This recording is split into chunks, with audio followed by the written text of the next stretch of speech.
আমার আসা যাওয়া কোনোটাই নাই। আমি সর্বক্ষণে আছি এবং থাকব। এই দেহটারে না দেখলে আপনারা মনে করেন আমি নাই। এই দেহটারে বাদ দিয়াও যে আমি আছি সেটুকু কেন বিশ্বাস করেন না? এ দেহ তো আমি না।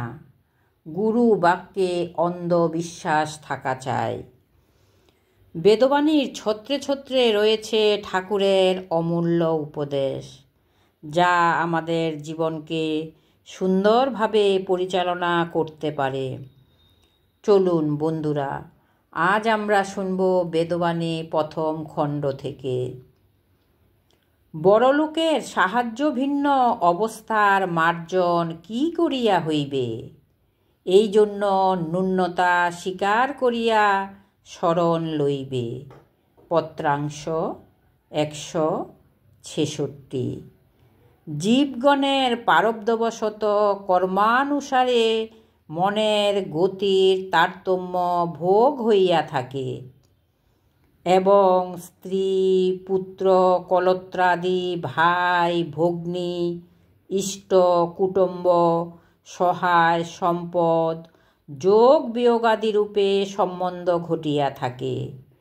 এই নিমিত্ত সুখ দুঃখাদি কার্য অকার্য সম্পাদন করিয়া জীবের ভৌতিক সঙ্গতা হেতু বাসনার দাসত্ব করিয়া দুষ্পূরণীয় আশা ভরসা কামনার পরিচর্যা করিতে প্রস্তুত হয়।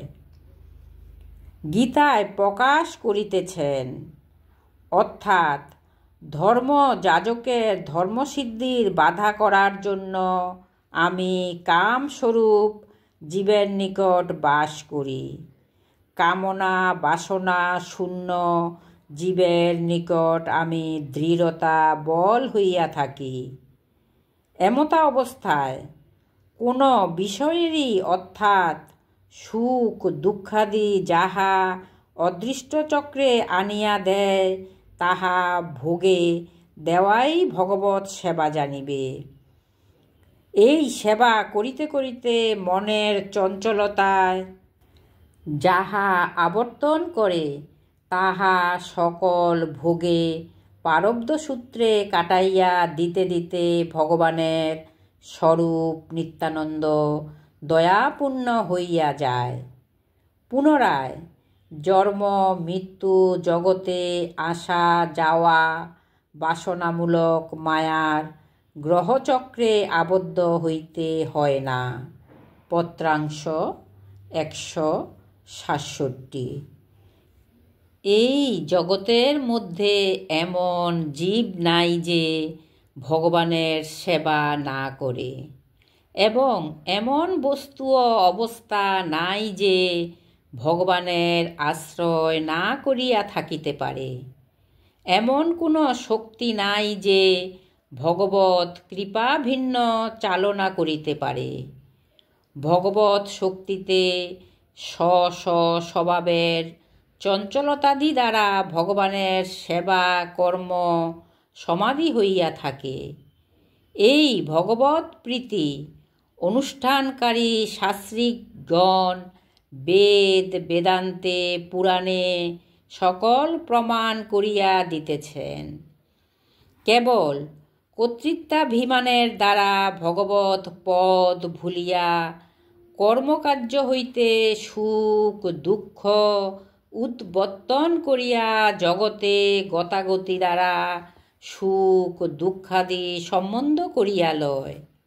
সকল ভাব ভগবানে রাখিয়া পরমানন্দে ভগবৎ সেবাকার্য স্বভাবের দ্বারা সম্পাদন করিতে চাহে না।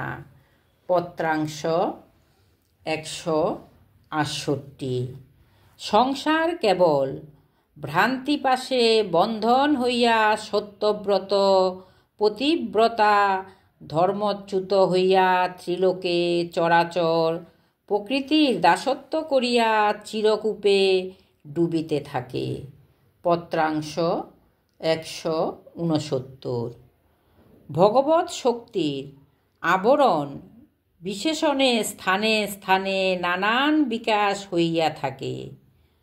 জগতে কাহারও কোনো দোষগুণের দ্বারা প্রশংসা পাইতে পারে না। যাহা হোক, ভগবান মঙ্গলময়, তিনি সকলই মঙ্গল করেন, তাহার আশ্রয়েই মঙ্গল জানিবে। সময়ের অর্থাৎ কালের তরঙ্গ সমাহিত দ্বারা নানান ভাব পৃথক পৃথক প্রকাশ হইয়া থাকে। সকল অভাবই দূর হইবে। সংসার বন্ধন মুক্তরাজ মুক্ত করিবেন, সন্দেহ নাই। পত্রাংশ 170। ঠাকুরের রাতুল চরণে জানাই শত সহস্র প্রণাম। প্রণাম জানাই আমার মা বাবার চরণে। সবাইকে জানাই রামময় প্রীতি ও শুভেচ্ছা।